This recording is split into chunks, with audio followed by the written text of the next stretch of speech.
Hello, and welcome to A Slice of Pie, the weekly news-ish show that we totally don't forget about until the last moment possible and then record it within 5 minutes of having to go to actual work. Alright, so this week we've actually been semi-productive, even though I have been busy as all heck. I've had exactly 1 day off, and then have to work the next 2 days, and then I'm gonna have another day off. So we are gonna have some time where I'm actually gonna be able to make videos. I actually have a day where I will be able to do some stuff. So hopefully next week I can make an announcement on videos that will be coming out the following week. That being said, I did work on some art as promised. Here's some line work for a new Wolfie character. It seems like this is an evolution of my current art style being mixed with like a new-ish art style, so it's gonna look pretty cool when it's done, hopefully. Monday, there's going to be a live stream. I should have all of the boxes of cards that I'm going to unbox. And then I also have this tin. So yeah, that, if you're into like Yu-Gi-Oh cards, is my Twitch channel apparently. It's just got one branding thing going right now, but still. Yeah, Twitch. Wolfie546 Twitch. Yeah, you can see a live stream on Monday. Now we go into the game news. And in fact, actually, our first story involves Yu-Gi-Oh, of all things. So, we live in an interesting world.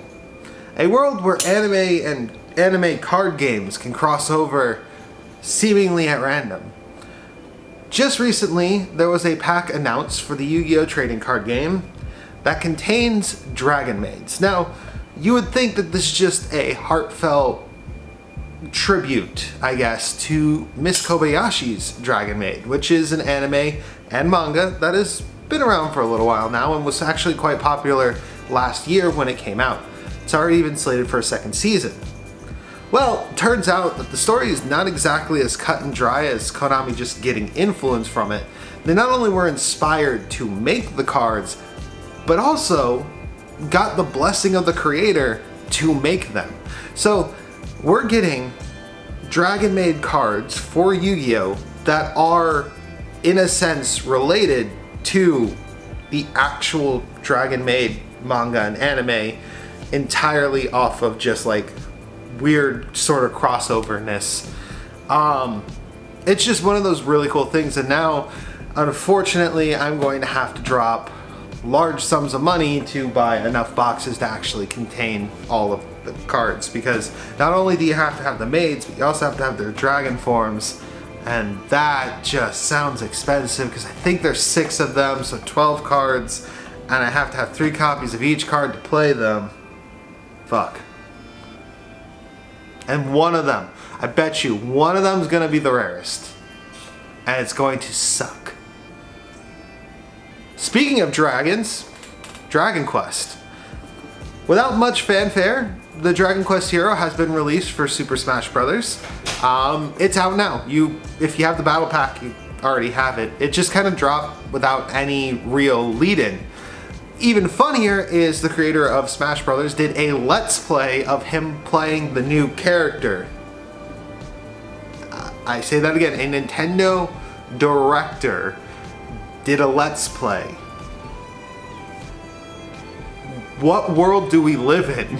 This is the same company that made you sign up for something extra so that you could do Let's Plays of their games.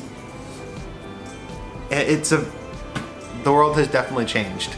And also, speaking of dragons, yeah, I guess this works. Fire Emblem. I'm sure there's a dragon character somewhere in the most recent Fire Emblem, but it is sold out. I can't buy it right now. Like, I haven't even seen it hit the store shelves. It is so sold out that Nintendo themselves had to put out a statement saying that they had an unexpectedly large volume for this Fire Emblem.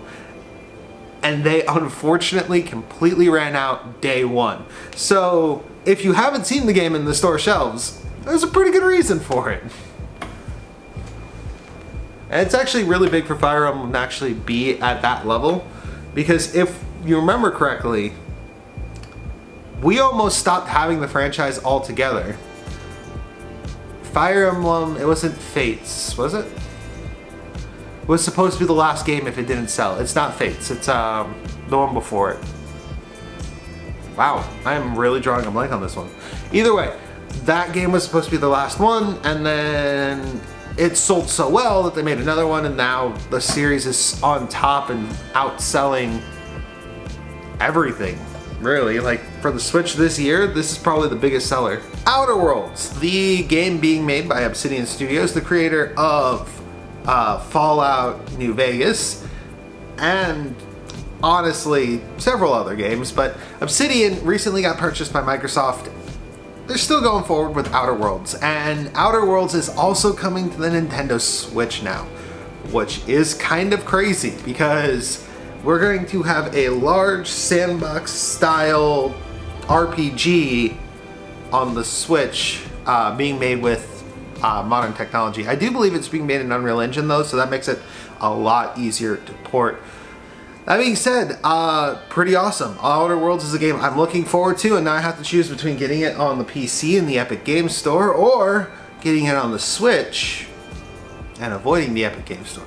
Granted, I really can't say too much since I use Epic's engine to make my own game. I already have it downloaded and it doesn't bother me to open. Alright, and then finally, we have a story that's actually not exactly super happy. Due to the tariffs that are being imposed on China, your next generation PlayStation might cost a bit more. Now, Nintendo and Microsoft have already strategically started to move production out of China and into the neighboring Taiwan, which legally allows them to avoid the tariff.